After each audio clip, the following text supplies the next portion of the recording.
दोस्तों, शुरुआत हम एक सवाल से करते हैं और सवाल ये है कि क्या भारत में कानून सबके लिए एक है या कुछ लोगों के लिए कानून और कुछ लोगों के लिए कानूनी छूट।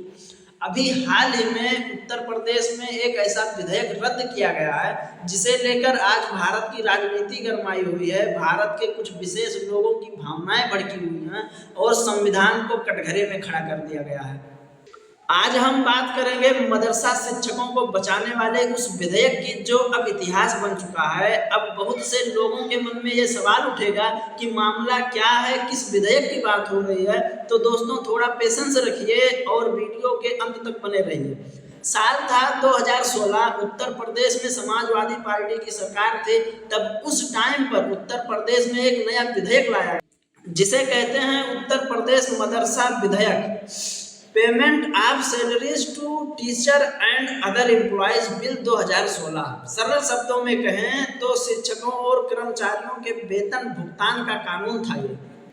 लेकिन ध्यान दीजिए दोस्तों, ये सिर्फ वेतन की बात नहीं करता था। इस विधेयक के तहत मदरसा शिक्षकों और कर्मचारियों को पुलिस कार्रवाई से एक तरह का संरक्षण दिया गया था। जैसे अगर किसी मदरसे में कुछ अवैध काम हो रहे हो तो पुलिस पहले मदरसा शिक्षकों से अनुमति लेगा और फिर उसके बाद में मदरसे का निरीक्षण कर सकता था।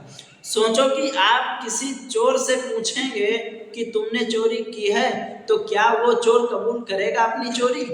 और इसी प्रकार का था ये 2016 का विधेयक जिसे समाजवादी पार्टी ने उत्तर प्रदेश के राज्यसभा में पेश किया था और उसी विधेयक को योगी सरकार ने अभी रद्द किया है।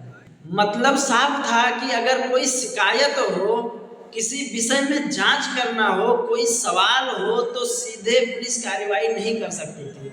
अब जरा सोचिए, क्या भारत के किसी और शिक्षक को ऐसी छूट मिली है? क्या सरकारी स्कूल, गुरुकुल, कन्वेंट या कॉलेजों के प्रोफेसर कानून से ऊपर हैं? जो लोग मदरसे के पक्ष में हैं वो सोचेंगे कि इस विधेयक को क्यों हटाया गया। ये एक प्रकार से एक समुदाय के ऊपर हमला है। लेकिन मेरा उन लोगों से निवेदन है कि आप लोग जरा धार्मिक भावनाओं से ऊपर उठकर इस पूरे विधेयक के बारे में जानिए, उसके बाद फैसला कीजिए। साल 2025 उत्तर प्रदेश में बीजेपी की सरकार और सरकार ने कहा कि कानून सबके लिए एक जैसा होना चाहिए और इसी सोच के साथ 2016 वाला यह विधेयक वापस ले लिया गया। मतलब अब मदरसा शिक्षक भी बाकी नागरिकों की तरह उसी कानून के दायरे में रहेंगे जो सबके लिए एक समान हो। कोई विशेष सुरक्षा नहीं, कोई अलग तराजू नहीं। अब भावनाओं से हटकर संविधान पर भी चर्चा कर लें ताकि समझने में आसानी हो। संविधान का अनुच्छेद 14 जो कहता है कि कानून के सामने सब बराबर हैं, चाहे सामने वाला नागरिक मदरसे का शिक्षक हो या फिर किसी गुरुकुल का, सरकारी स्कूल का। अनुच्छेद 25 और अनुच्छेद 28 धर्म की स्वतंत्रता देता है। संविधान कहता है धर्म मानो, पढ़ाओ, धार्मिक चीजें सिखाओ, लेकिन कानून से कोई ऊपर नहीं हो सकता। और शायद यही चीज सही है इस देश के लिए और इस देश की सुरक्षा के लिए, इस देश को विकसित करने के लिए ये चीज़ जरूरी है। ये समझना जरूरी है कि भारत में जितने भी धार्मिक लोग हैं, धार्मिक गुरु हैं, वो अपने समुदाय को धर्म के बारे में बताओ, धर्म के बारे में पढ़ाओ, लेकिन उनको ये मत बताओ कि तुम्हारा धर्म जो है वो संविधान से ऊपर। अगर किसी एक समुदाय को पुलिस कार्रवाई से विशेष छूट मिलती है तो फिर संविधान पर सवाल उठता है ना कि क्या यह विधेयक अनुच्छेद 14 का उल्लंघन नहीं है? क्या यह विधेयक समानता के मूल सिद्धांत पर चोट नहीं करती? और यही वजह है दोस्तों कि इस विधेयक को संवैधानिक रूप से कमजोर माना गया और 2016 के उस मदरसा विधेयक को 2025 में वापस ले लिया गया। अब आते हैं उस मुद्दे पर जिस मुद्दे को लेकर जो सत्ताधारी सरकार है उसने इस विधेयक को वापस लिया। बीजेपी सरकार का कहना है कि कानून सबके लिए बराबर होगा, शिक्षा में पारदर्शिता बढ़ेगी, मदरसों में आधुनिक विषयों को जोड़ने की कोशिश की जा सकती है, बच्चों को मुख्य धारा की शिक्षा से जोड़ने का अवसर मिलेगा। लेकिन चिंताएं भी हैं, जैसे कुछ लोगों को लगेगा कि उनकी धार्मिक पहचान पर हमला हो रहा है, यानी समाज में बहस तेज होगी। लेकिन बहस होना भी जरूरी है क्योंकि लोकतंत्र का आधार ही बहस है।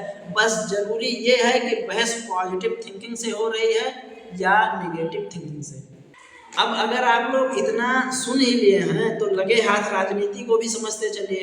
बीजेपी सरकार की सोच है कि हम तुष्टीकरण नहीं समान कानून चाहते हैं। बीजेपी इसे कानून का राज, सेकुलरिज्म का असली रूप, राष्ट्र की एकता के रूप में पेश कर रही है। वहीं विपक्ष की कुछ पार्टियां हैं जैसे सपा, कांग्रेस, AIMIM और अन्य दल कह रहे हैं कि यह अल्पसंख्यकों को निशाना बनाने की राजनीति है। यानी एक तरफ समानता का दावा, दूसरी तरफ असुरक्षा की भावना।